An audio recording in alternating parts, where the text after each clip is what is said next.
Ang ulam natin for today's video. Ayan, alam niyo na yan kung ano yan. Kaya let's go, lutuin na natin. So guys, pagsama-samahin na natin lahat dito sa ating kawali. Sitaw, unahin natin. Ayan. Masamahin na natin yan. Ating mga rictados. Yung ating crab. Samahin na natin yan. Tapos, lagyan natin ng asin. Lagyan na natin itong unang gata. Yan. Takpan natin. Yan. Kaya natin ito. So guys, kung kulo na, haluin natin. Yan. Para luto yung mga gulay na nilagay natin. And of course, yung ating crab. Crab. Yan. Yan. Kakaiba yung ano ng crab natin. Purple. Purple yung ano niya. Kaya natin maluto yung mga sitaw natin at okra. Para ilagay natin yung next gulay. Guys, nangangamoy na. Malasa na. Tapos natin malasa. Kaya natin na ang iba pang pampalasa.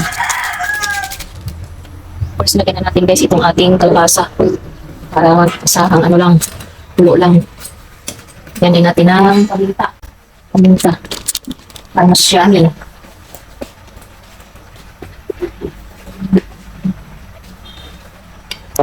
Ulit natin.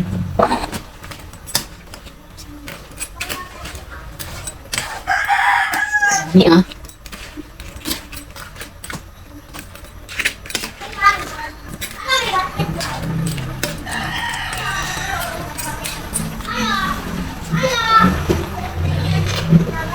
Yes, ang kulo-kulo na. Ito na natin. Ito mo. Ano ito ba? Ito na yung gulay natin. Okay, panlasa.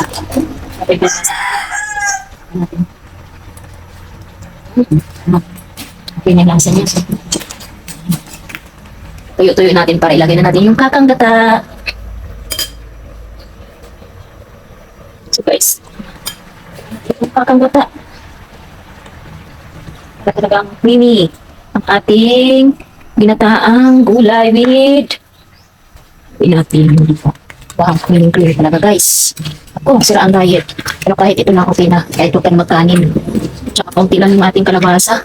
Okay rin na yan guys. Isang tulo na lang, okay na yan. Buuin na lang natin yung kakalata.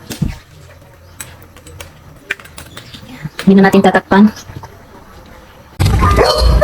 Hindi natin ang panglalapin. Okay na to! Alas 12 na nga rin, kaya nag-prepare na ako ng aming lamesang pagkakainan. Bali nga dito na nga lang kami sa labas kakain at magbubudol fight nga tayo for today's video.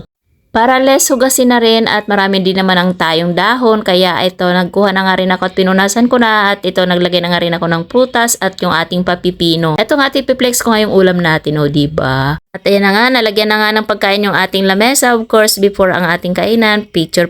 Kaso nga lang, yung ating video sa ating cellphone na hindi nag-play at hindi nag-record. Kaya CCTV yung kuha natin, kaya pagpasensya nyo na kasi medyo malabo. Eto nga at nagdasal na nga kami yan. Si San nga yung nag-lead ng prayer namin, o diba? Ang galingan ni San. At syempre, mapapasalamat tayo sa puong may kapal sa mga biyayang natatanggap natin sa araw-araw at sa pagkaing ating pagsasaluhan for today's video. Ayan nga, tapos na nga si Sant magdasal at maghuhugas na rin ang kamay para kakain na nga tayo at gutom na ang mga person. Bali nga kaming dalawa ni Keda hindi masyado nakikita sa camera. Pabor naman yun sa amin guys para hindi makita masyado yung aming malalaking subo. Joke lang. Matagal ka na nga naming followers at subscribers. Marami ka ng video na napanood habang kami ay nagbubudol fight. Ito kasi yung one of the best bonding moment namin, o diba? English yarn. At kung nakabot ka nga po sa puntong ito, it means nagustuhan nyo ang ating video. Mag-iwan na po ng comment din sa baba at paki-heart na rin at pa-share na rin po para happy-happy. At kung hindi ka pa nga po nakapag-follow, click nyo na po yung follow button at sa amin namang white channel, click nyo po yung subscribe button and the notification bell para updated po kayo sa mga video na ina-upload namin. That's it for today's video guys. Thank you for watching and God bless us all.